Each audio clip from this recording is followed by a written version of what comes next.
সবাইকে স্বাগত জানাচ্ছি বেনহাম ফার্মাসিউটিক্যালস লিমিটেড নিবেদিত স্বাস্থ্য কথায়।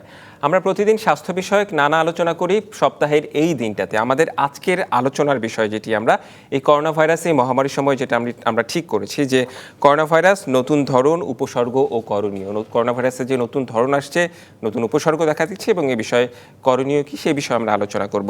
আর এই বিষয়ে আলোচনা করতে আমাদের সাথে যুক্ত আছেন যুক্তরাষ্ট্রের আমেরিকান ইউনিভার্সিটি অফ ইন্টিগ্রেটিভ মেডিসিনের vice president professor doctor Mujibul Haque. আর আপনাদের সাথে আছি আমি রেদওয়ান আহমেদ। যুক্ত হতে পারেন আপনারাও, পরামর্শের জন্য ফোন করতে হবে স্ক্রিনে দেখানো নাম্বারে। আপনাকে স্বাগত আমাদের আজকের অনুষ্ঠানে। আমরা আসলে করোনা ভাইরাস নিয়ে তো অনেক দিন ধরেই আলোচনা করছি। আমরা পুরনো লক্ষণগুলো, আমরা করোনা ভাইরাসের যেসব লক্ষণ, প্রতিকার, এসব নিয়ে তো আলোচনা হয়ই, কিন্তু বর্তমানে আমরা যেটা দেখতে পাচ্ছি যে নতুন নতুন ধরন আমাদের দেশে কিংবা সারা বিশ্বে, পৃথিবীতে দেখা যাচ্ছে এবং নতুন নতুন উপসর্গ। আসলে এই নতুন উপসর্গ, নতুন ধরন আপনার অভিজ্ঞতায় একটু জানতে চাই। ধন্যবাদ আপনাকে এবং আপনার মাধ্যমে ডিবিসির দর্শক মণ্ডলী সবাইকে। তো করোনার নতুন ধরন, এটার সম্ভাবনা আমরা আগেই ছিল, এটা নিয়ে আগে কথা হয়েছিল যে করোনার এটা মিউটেশন হয়ে এটা যেটা টেম্পটেড ভাইরাস বলা হচ্ছিল, এটা চেঞ্জ হয়ে নতুন ধরন আসতে পারে এবং এসছে। তো আগে বলি যে আগে পজিটিভ সাইডটা দেখুন, এটা কিন্তু দেখা যাচ্ছে এটা অত ভয়ঙ্কর না। নতুন লক্ষণ হলেও, নতুন ধরনের ভাইরাস হলেও, নতুন ধরনের উপসর্গ, কিন্তু এটার less harmful, less dangerous or less deadly than before. এটা একটা গুড সাইড। তো মানুষ খুব ভয় পেয়ে যাচ্ছে আসলে নতুন ধরনের ভাইরাস কোনো কিছু হয় কিনা। যেমন আমাদের দেশের বাইরে থেকে যারা আসছেন, বিশেষ করে লন্ডন থেকে কোয়ারেন্টাইনে নেওয়া হচ্ছে কিংবা যে কোনো দেশ থেকে এলেই, তো মানুষ বেশি ভয় পেয়ে যাচ্ছে আসলে বিষয়টিতে। আসলে ভয় পাওয়ার কারণটা হচ্ছে মোস্ট অফ দ্য প্রচারণা। আজকে ফেসবুক, মিডিয়া, টিভি সব জায়গায় খুলে দেখি করোনা ভাইরাস আসছে, এত লোক মারা যাচ্ছে। দেখা হচ্ছে না যে কত লোক সুস্থ হচ্ছে, এটা কিন্তু দেখা হচ্ছে না। ওটাও দেখানো হতো এবং ওটা মোর প্রিভেনশন যদি দেখানো হতো তাহলে মানুষ জানতো আমার কাছে প্রিভেনশনটা আছে, মানুষ মারা যাচ্ছে না, এটা কিন্তু সহজ হতো। ভয়টার কারণ কিন্তু এখানে একটা বড় কারণ। এবং উল্টো যে ডেটাগুলো আছে, যেমন 99.9% করোনা ভাইরাস এফেক্টেড মানুষ কিন্তু সুস্থ হচ্ছে যারা কোনো মেজর হেলথ ইস্যু নাই। দেখুন, এটাও কিন্তু চিন্তার বিষয়। শারীরিক অন্যান্য জটিলতা যাদের নেই, তারা খুব দ্রুতই সুস্থ হয়ে যাচ্ছে এবং এটা আগেও ছিল। এবং প্রথম দিকে যারা মারা গিয়েছে, ইতালিতে প্রায় 10% or 6 to 10% মানুষ মারা গিয়েছে। এবং ওই ইটালি হেলথ ইনস্টিটিউট কিন্তু তারা ডাটা থেকে দেখিয়েছে যে বেশিরভাগ মানুষেরই 99% মানুষেরই কিন্তু তাদের আন্ডারলাইং হেলথ ইস্যু ছিল, এবং ইস্যু না থাকে তারা কিন্তু সুস্থ হচ্ছে। এখন তো দেখতে পাচ্ছেন, আমার নিজেরও কোভিড হয়েছে। আমি আমেরিকা থেকে আসার আগে আমার 3 সপ্তাহ কোভিড পজিটিভ ছিল, আমার একটা সিঙ্গেল লক্ষণও ছিল না। আমি বারবার দেখছিলাম যে আমার কোনো ধরনের লক্ষণ আছে কিনা, আমার কোনো লক্ষণ ছিল না। জ্বর, কাশি, সর্দি কিচ্ছু ছিল না। কেন ছিল না জানেন? আমি কি একদম পারফেক্ট হেলথ নিয়ে আছি? কেউ পারফেক্টলি হেলথি না। আমার যেটা ছিল হচ্ছে যে আমার কনফিডেন্স ছিল ইটস এ ভাইরাস, আমার ব্যাকটেরিয়াল প্রোফাইল ভালো, আমি প্রোবায়োটিক খাই যখন প্রয়োজন হয়, আমি হেলথি লাইফে থাকার চেষ্টা করি, আমার কোনো মেজর হেলথ ইস্যু নাই। সো ভাইরাস যদি এসে আমার প্রাইমারি সেকেন্ডারি লেয়ার, আমাকে আমার প্রাইমারি সেকেন্ডারি ডিফেন্স লেয়ারই এই ভাইরাসকে ডিফেন্ড করবে। আমার থার্ড টার্সিয়ারি ইনার ইমিউন সিস্টেমে আসার আগেই ভাইরাসটা আমার শরীরে গ্রো করতে পারবে না। চিকিৎসক হিসেবে সেটা আপনার একটা আত্মবিশ্বাস ছিল, কিন্তু আপনি বলছিলেন আপনার কোনো ধরনের সিম্পটম ছিল না। আচ্ছা, তাহলে আপনি পরীক্ষা করেছিলেন কেন? মানে সচেতনতার জন্য। Very good point, very important question. আচ্ছা, আমার ওয়াইফের হয়েছে। হ্যাঁ, আমার ওয়াইফ কোভিডে ছুটিতে আছে, ও তো অনেক খারাপ, অনেক সমস্যা, হেলথ সমস্যা দেখা দিচ্ছে, যেগুলো সাধারণ আমরা জানেন সবাই। তো ভাবলাম যে আমার চেক করিয়ে নিই।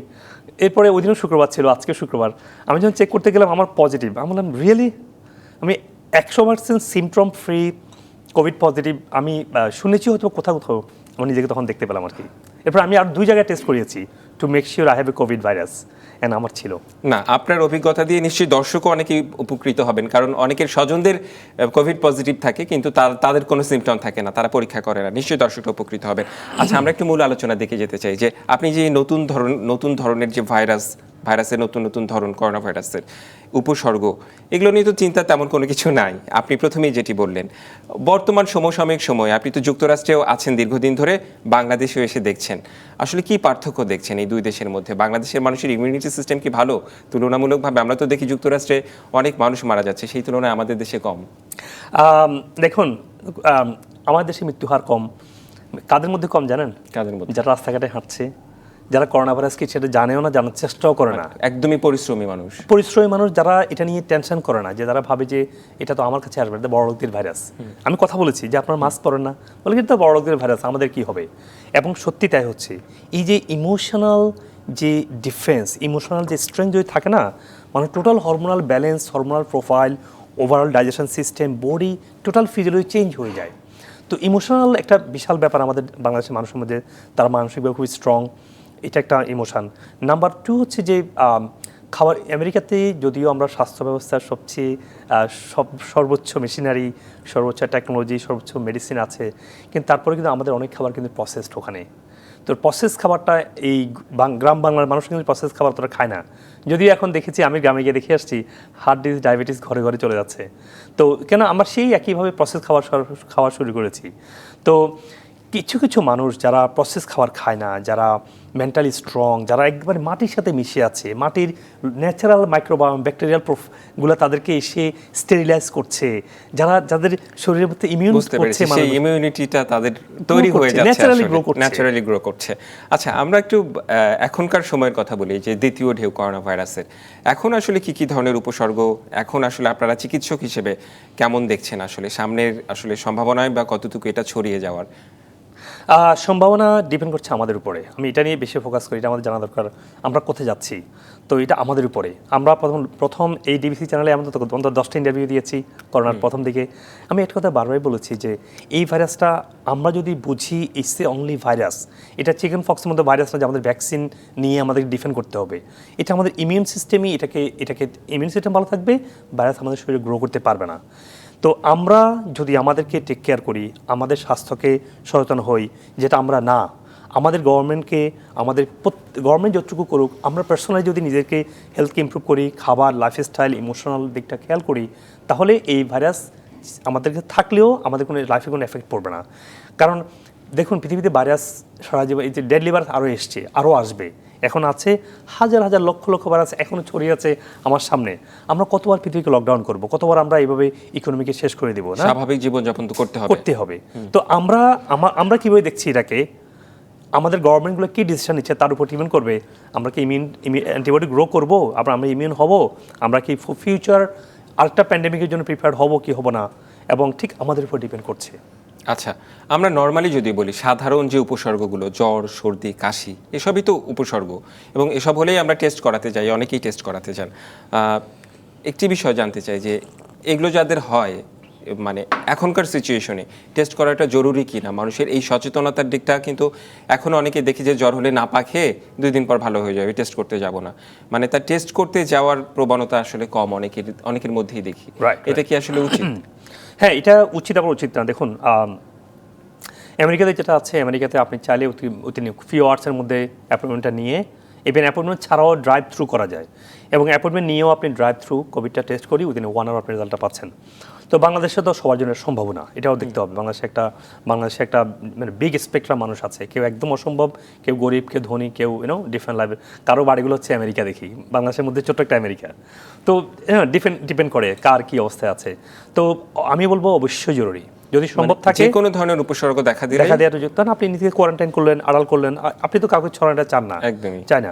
ইভেন শুধু করোনা, আমি একটা জিনিস বলি আপনাকে, শুধু করোনা ভাইরাস না, আপনার যদি সাধারণ কোল্ড, অ্যালার্জি, ইনফ্লুয়েঞ্জা ভাইরাসও হয়, তখন আপনি চাইবেন আপনাকে কারো থেকে কোয়ারেন্টাইন রেখে মানুষকে সে যেন স্বাভাবিক লাইফে থাকতে পারে, তারা যেন ভাইরাসটা ছড়িয়ে না যায়। এইভাবে আমরা নেই, এটাকে আমরা একেবারে করোনা ভাইরাস বলে এটাকে একদম নিজেকে শেষ করে দিব, মেন্টালি স্ট্রেস করে আমি মারা যাব, এবং মারা যাওয়ার মেইন কারণ হচ্ছে মেন্টাল স্ট্রেস এবং বাড়ির মানসিক প্রেশার। এই বিষয় নিয়ে আমরা আলোচনা করব, তবে একটু বৃদ্ধ এবং যারা শিশু রয়েছে তাদের বিশেষ যত্নের বিষয়ে জানতে চাই, এবং তাদের যদি লক্ষণ দেখা দেয়, আমরা দেখছি যে ম্যাক্সিমাম বৃদ্ধরা মারা যাচ্ছে। এই বিষয়ে একটু বলবেন যে তাদের আসলে করণীয়টা কি? Very important question. আমি একদম ব্যক্তিগত এক্সাম্পল দিয়ে বলবো, আমার বাবা আমার সাথে আমেরিকাতে থাকে, তো কোভিড আমার পজিটিভ হয়েছে, আমার বাবার কিন্তু পজিটিভ হয় নাই। আমার বাবাকে আমি কি করি, আপনারা একই ফ্যামিলিতে থাকেন কিন্তু আপনার বাবার পজিটিভ ছিল না, আমরা হয়তো ইন্টারঅ্যাক্ট করেছি, খাবার রেডি করে দেই, ওনার সাথে দেখাশোনা করি।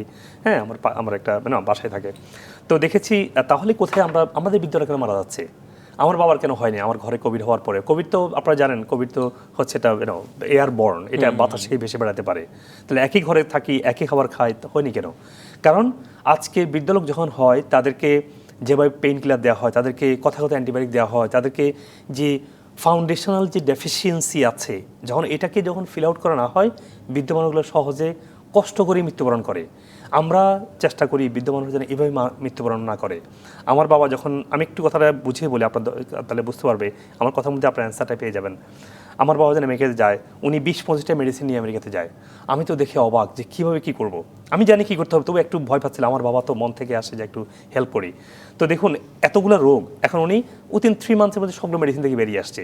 কারণ আমি যখন ওনার রুট কজটাকে দেখলাম, ওনার যে ফিজিক্যাল যে ডেফিসিয়েন্সিগুলো ফিল আউট করলাম একে একে একে একে, রোগগুলো যেমন চলে গেল, ওনার স্বাভাবিক জ্বর, কাশি, সর্দি হওয়া এগুলো বন্ধ হয়ে গেল। কোভিড হয়েছে, কোভিড ওনার হয়নি, আমাদের হয়েছে, ওনার হয়নি। তো এই জন্য বলছি, বৃদ্ধ মানুষগুলোকে আমরা কোভিড নিয়ে চিন্তা না করে তাদের হেলথ চেক আপ করে কী কী ফাংশনাল ডেফিসিয়েন্সি আছে, সেটা ভাইটামিন মিনারেল হতে পারে, সেটা ইনফেকশন হতে পারে, সেটা হতে পারে যে কোনো ধরনের হরমোনাল ইস্যু হতে পারে, এনজাইম ডেফিসিয়েন্সি, তাহলে কি লোকটা স্বাভাবিক যেমন থাকতে পারবে, কোভিড কেন অন্য কোনো জ্বর মানে এসেও শারীরিক জটিলতা যত কম থাকবে তিনি তত সুস্থ থাকবে। আমরা এটাকে ফোকাস করি। এটাই আসলে মূল বিষয়। আর শিশুদের বিষয়ে যদি একটু বলতেন, শিশুদের আসলে সংক্রমণের হার আমরা তুলনামূলকভাবে কম দেখছি। তারা এখন নিজেকে শেষ করে দেয় নাই, তারা এখনো আমাদের যে আমরা এখনো একটা বড় হলে কি হয়, যখন 20-25 হয়, তখন থেকে আমরা আসলে ড্যামেজটা শুরু করি। আনটিল বাচ্চারা যখন 15-16 থাকে, তখন বাপ মায়ের কন্ট্রোলে থাকে। একটু ওল্ডার, একটু মানে টিনেজার হওয়া যখন শুরু করে, তখন তার বাড়ি খাবার খায়, আড্ডা মারে, রাত জাগে। এখন তো ফেসবুক আছেই, এই যুগটা তো আরও চেঞ্জ হয়ে গেছে। দেখে আমাকে 3টার সময় একটা ছেলে টেক্সট করে, আমাদের লোকাল ছেলে, বলে কি 3টার সময় একটা ছেলে ঘুমাচ্ছে না। তো ইয়াংদের আজকে লাইফস্টাইল চেঞ্জ হয়ে গিয়েছে। এই লাইফস্টাইল চেঞ্জ করতে হবে, they to go back to sleep, they sleeping time sleep, day time work. তো আমাদের ইয়ুথদেরকে দ্বারা আমাদের ভবিষ্যৎ, তাদেরকে টেক কেয়ার করতে হবে। আর শিশুদের ক্ষেত্রে তো হয় না, আপনারা জানেনই, কিন্তু আনফর্চুনেটলি আজকে শিশুদের বেশিরভাগ খাবারের মধ্যে আমরা তাদেরকে সুগার অ্যাড করি, প্রসেস টক্সিক সুগার, প্রসেস সুগারটা অ্যাড করি। নিশ্চয়ই। তো এগুলো চেঞ্জ করতে হবে। কোভিড ভাইরাস আমাদের কাছে আসবে না যদি আমরা এগুলোকে ফোকাস করি। নিশ্চয়ই। আমরা একটা বিরতিতে যাব, বিরতির পর আসে সামগ্রিক বিষয় নিয়ে আরও আলোচনা করব। দর্শক, বেনহাম ফার্মাসিউটিক্যাল স্বাস্থ্য কথা একটি বিরতি নিচ্ছি, ফিরছি একটু পরেই। আবারও স্বাগত ডিবিসি নিউজের সাপ্তাহিক আয়োজন বেনহাম ফার্মাসিউটিক্যালস লিমিটেড নিবেদিত স্বাস্থ্য কথায়। আজ আমরা কথা বলছি করোনা ভাইরাস, নতুন ধরন, উপসর্গ ও করণীয় এই বিষয়ে। সাথে আছেন যুক্তরাষ্ট্রের আমেরিকান ইউনিভার্সিটি অফ ইন্টিগ্রেটিভ মেডিসিনের ভাইস প্রেসিডেন্ট প্রফেসর ডাক্তার মুজিবুল হক। আমরা করোনা ভাইরাস, নতুন ধরন, উপসর্গ এসব বিষয় নিয়ে কথা হচ্ছিলই। একটি বিষয় জানতে চাই যে ভ্যাকসিনের বিষয়টা। আমাদের দেশে যেহেতু অনেক মানুষ, ভ্যাকসিন পাওয়ার বিষয়টিও মনে হচ্ছে দীর্ঘমেয়াদী সব মিলিয়ে। তো এই ক্ষেত্রে যদি লং রান করে এই করোনা ভাইরাস, তাহলে আসলে আমাদের কি করণীয়? ফর লং রান অবশ্যই আমাদেরকে কিছু আন্ডারলাইং ইস্যু নিয়ে আমাদের ফোকাস করতে হবে। সেটা হচ্ছে যে আমাদের যে জিনিসটা আমাদের নাই এই মুহূর্তে, সেটা হচ্ছে যে আমাদের নাগরিকগুলোকে কয়েক ভাগে ভাগ করে ফেলতে হবে। কেউ আছে খুবই হেলদি, তাদেরকে ট্রেন করতে হবে তার হেলদি লাইফস্টাইল থাকা। কেউ আছে আন্ডারলাইং মেজর হেলথ ইস্যু আছে, মেজর ডেফিসিয়েন্সি আছে, এগুলোকে ফিল আউট করে ভাইটামিন মিনারেল ডেফিসিয়েন্সি, যেটা আমাদের কালচারটা নেই এখানে। তাছাড়া যে ইনফেকশন, যাদের আসলে ইনফেকশনে ভুগছে, ইনফেকশন বা ইনফ্লামেশন থেকে অনেক ধরনের রোগ হয়। তো এই ধরনের এগুলো ফিক্স হতে হবে। এরপরে আমাদের দেশের ওভারঅল খাদ্যাভ্যাস, খাদ্যর প্রস্তুত প্রণালী, আজকে যে স্টেরয়েড, পেস্টিসাইড, ইনসেক্টিসাইড দিয়ে শাকসবজি তৈরি করা হচ্ছে, আজকে আমাদের 80% অ্যান্টিবায়োটিক যাচ্ছে। অ্যান্টিবায়োটিক যেটা আমরা খাই রোগের জন্য, সেটা যাচ্ছে আমাদের মাছ, মাংস, ডিম, যেগুলো আমাদের protein source, healthy fat source মনে করছি। এসে আমরা খাচ্ছি খাবার, কিন্তু খাচ্ছি স্টেরয়েড, ইনসেক্টিসাইড, পেস্টিসাইড, অ্যান্টিবায়োটিক, যার কারণে আমাদের ওভারঅল যে গাট ফ্লোরা, ব্যাকটেরিয়াল যে প্রোফাইল দরকার আমাদের ওভারঅল বাড়ি ফিজিওলজি কন্টিনিউ করার জন্য, এটা আমরা নষ্ট করে ফেলছি। তাহলে আমাদের খাদ্য অভ্যাসটাকে চেঞ্জ করার জন্য পার্সোনাল যেমন ট্রাই করতে হবে, গভর্নমেন্ট লেভেল থেকে উদ্যোগ দরকার। আর একটা জিনিস হচ্ছে মেডিকেল সিস্টেম। আমাদের মেডিকেল সিস্টেম অনেক সময় ডাক্তাররা নিউট্রিশন নিয়ে প্রপার গাইডলাইন দিতে পারছে না, কারণ তাদের সিলেবাসে এনাফ নিউট্রিশনাল কোর্সটা রাখা হয়নি। এরপর আমরা যে ভুলটা করছি, এখান থেকে আমাদেরকে বেরিয়ে আসতে হবে। যেমন আমরা কোথাও পেইন কিলার খেয়ে ডাক্তারের পরামর্শ ছাড়াই ওষুধ খাচ্ছি, আমরা রাস্তার মোড়ে গেলে সব ওষুধ পাওয়া যাচ্ছে। হ্যাঁ, তো পেইন কিলার, জ্বরে, নাফা, অ্যান্টাসিডের, এগুলা মেডিসিন খেতে হবে যখন প্রয়োজন। কিন্তু সবসময় মেডিসিন বেঁচে থাকা, এটা যদি হয় শরীরের ইমিউন সিস্টেম ঘুমিয়ে পড়ে, শুয়ে পড়ে, আর তারা আপনাকে এই ভাইরাস কেন, এই কোনো রোগ থেকে সেরকম কার্যকর থাকে না আসলে। এটা তো আমরা শারীরিক যে বিষয়টি, সেই বিষয়টি নিয়ে বললেন ইমিউনিটি সিস্টেম বাড়ানোর জন্য। আমরা জানতে চাচ্ছি যে মাস্ক ব্যবহার করা কিংবা যেসব স্বাস্থ্যবিধি মেনে চলা, এইসব বিষয়গুলো আসলে আপনি কি কি বলবেন, যখন হচ্ছে দীর্ঘমেয়াদে যখন করোনা ভাইরাস থাকবে? স্বাস্থ্যবিধি মেনে চলা এটা খুবই গুরুত্বপূর্ণ, আর ডাক্তাররা প্ল্যান করে। কিন্তু দেখো যেটা হচ্ছে আমাদের সমাজে অনেক ক্ষেত্রে পসিবলও না। এই যখনই পসিবল আমাদেরকে স্বাস্থ্যবিধি মেনে চলা উচিত। যেমন হাত ধোয়া, যেটা আমরা আমাদের মুসলিম ফেথ থেকেও আমরা শিখি যে হাত ধোয়া, ডিস্টেন্স মেনটেন করা, প্রাইভেসি মেনটেন করা, এগুলো কিন্তু ইসলামেরও ভ্যালু একটা, আমরা এটা মেনটেন করতে পারি। তো এটা শুধু মেডিকেল না, এটা বিলিভ অ্যাজ এ মুসলিম ফেথের আমাদের করা উচিত। এবং হাত ধোয়া, মাস্ক পরা, এই যে নিজেকে যে কোনো মানুষের যে কোনো ধর্মের করা উচিত, যে কোনো ধর্মে এটা বলা আছে। তো এটা যেন আমরা করি, পাশাপাশি যেন আমরা স্বাস্থ্যকে কেয়ার করি। আর মাস্ক পরতে হবে। মনে রাখবেন, মাস্ক কিন্তু করোনা ভাইরাসকে প্রোটেক্ট করছে না, যে মাস্কগুলো বলা হচ্ছে করে। আবার অনেক রিসার্চ দেখা গেছে মাস্ককে ভেদ করে কিন্তু করোনা ভাইরাস চলে যেতে পারে। সো মাস্ক পরলে হবে না। আমাদের ইনসাইড ডিফেন্স না থাকলে শুধু মাস্ক পরে আমাদের ডিফেন্স করা সম্ভব না। তবে যখন আমি পার্সোনালি প্রেফার করি, যখন আমরা পেশেন্টের কাছে যাই তখন, বা আমি যখন অসুস্থ হই তখন মাস্ক পরবো। কিন্তু ওপেন এয়ার যখন থাকবো আবার তখন যেন মাস্ক না পরি। তখন আমাদের দরকার অক্সিজেন আসবে, আমাদের আবার বডি সেলগুলোকে ওয়েক আপ করবে, বডিকে ইমিউন করবে, ওইটাও কিন্তু খেয়াল রাখতে হবে। জনাকীর্ণ এলাকায় যখন আমরা থাকবো না তখন মাস্ক পরার প্রয়োজন নেই। যখন আমরা পাবলিক পরিবহনে চড়বো কিংবা হচ্ছে মানুষজন থাকবে সেখানে আমরা মাস্ক পরবো। আচ্ছা, মাস্ক অনেকেই দেখা যায় যে নাকের অর্ধেক পরে, কেউ মুখ ঢেকে দেয়, এটা আসলে কি ঠিক? মাস্ক তো একদম প্রপারলি পরা উচিত। কিংবা হাঁচি কাশি দিলে কিছুটা হলেও তো মাস্ক রক্ষা করে মানুষকে। অবশ্যই রক্ষা করে, মাস্ক রক্ষা করে। একটা ধুলাবালিতে রক্ষা করে। হ্যাঁ, বাড়ির ধুলাবালি আপনার মাস্ক পরলে পুরোপুরি পরবেন, ভালো করেই পরবেন। এবং অবশ্যই মাস্ক অনেক রোগ থেকে, ধুলাবালি থেকে রক্ষা করে। তো এটা পরা উচিত অবশ্যই। অ্যাগেন, মাস্কটাকে মানে ম্যান্ডেটরি করে ফেলা 24/7 এটা যেন না করা হয়। আচ্ছা, মানে একদম 24 ঘন্টায় মাস্ক পরে থাকলে সেটা আবার একটু সমস্যাও দেখা দিতে পারে। আচ্ছা, আমরা একটু জীবনযাপন, একটু লাইফস্টাইলে চলে যেতে চাই। আমরা বলছি নিউ নর্মাল লাইফ, এই বর্তমানে অনেকেই এই শব্দটির সঙ্গে পরিচিত। আসলে এই নিউ নর্মাল লাইফ যদি আমি বলি তাহলে হচ্ছে এই মাস্ক পরে বেরোনো কিংবা হচ্ছে স্বাস্থ্যবিধি মানা, এটাই কি নিউ নর্মাল লাইফ শুধু, নাকি আমাদের আরও কিছু করা প্রয়োজন যেটা আমাদের শরীরের স্ট্যামিনা, আমাদের শারীরিক সক্ষমতা বাড়িয়ে তোলে? দেখুন, এক্ষেত্রে আমি বলবো যে আমার পেশেন্ট যখন ডায়াবেটিস নিয়ে আসে তখন আমি ওদেরকে যেমন ডায়াবেটিস, সুগার কন্ট্রোল করার মেডিসিন দেই, পাশাপাশি তার যে আন্ডারলাইং যে কজ ডায়াবেটিসটা হয়েছে সেটা কিন্তু ফোকাস না করি, তো সুগার কন্ট্রোল হবে, আবার বেড়ে যাবে। আমি একটা এক্সাম্পল দিয়ে বললাম। আচ্ছা। তো সেই একইভাবে আমরা নিউ নর্মাল লাইফে যাব, আমরা মাস্ক পরে যাব, কিন্তু আমরা কি খাবো সেটা ফোকাস না করি, ভিতরটা তো ফাঁকা, তাহলে তো ভাইরাস তো আমাদের ভাইরাস আমার চোখ দিয়ে ঢুকে। কেন চোখ, নাক, মুখ তিনটা দিয়ে কিন্তু বাইরে ঢুকে, আমরা চোখ ঢেকে তো বাইরে যেতে পারবো না। আচ্ছা, তো দেখতে হবে আসলে মেইন ডিফারেন্স আমরা কি খাচ্ছি, আমরা ঠিকমতো এক্সারসাইজ করতে পারছি কিনা। এই যে শরীরটা হয়েছে মুভমেন্ট করার জন্য, আজকে আমাদের অভ্যাসে বাসা যাবো, ঘুমাবো, খাবো, অফিসে আসবো, এই তো হাঁটা। আমাকে অনেক পেশেন্ট বলে, হ্যাঁ আমি তো হাঁটাহাঁটি করি।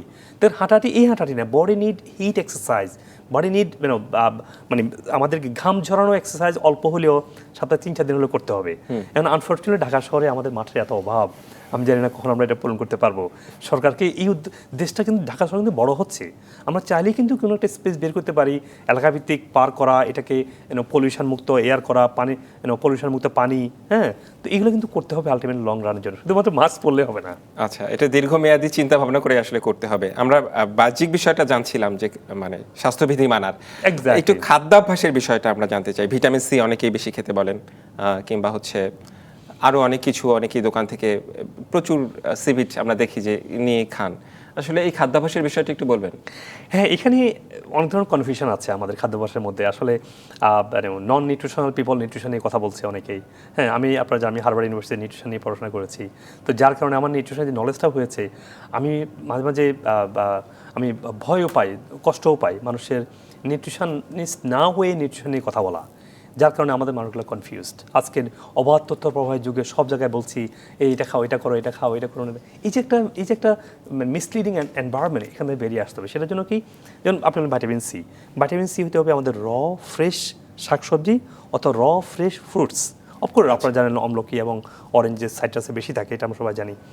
দেন ভিটামিন ডি, আমরা তো অনেকে বলে তেলই খাবেন না, আপনারা অনেকে বলে আপনার মাছের তেল খাবেন না, অনেকে বলে এটা খাবেন, কিন্তু তাহলে ভিটামিন ডি কোথা থেকে আসবে? সেটাই আর কি। তাহলে এই যে কনফিউশনটা হচ্ছে, অর্থাৎ একদম বিষয় থেকেই আমাদের আসলে খাদ্যাভ্যাসটা গড়ে উঠতে হবে। আপনাকে অনেক ধন্যবাদ আমাদের আজকের অনুষ্ঠানে যুক্ত হওয়ার জন্য। পরবর্তীতে সময় হলে নিশ্চয়ই আমরা এসব বিষয়ে আরও আলোচনা করব। দর্শক, এই ছিল ডিবিসি নিউজের সাপ্তাহিক আয়োজন বেনহাম ফার্মাসিউটিক্যালস লিমিটেড নিবেদিত স্বাস্থ্য কথা। সঙ্গেই থাকুন।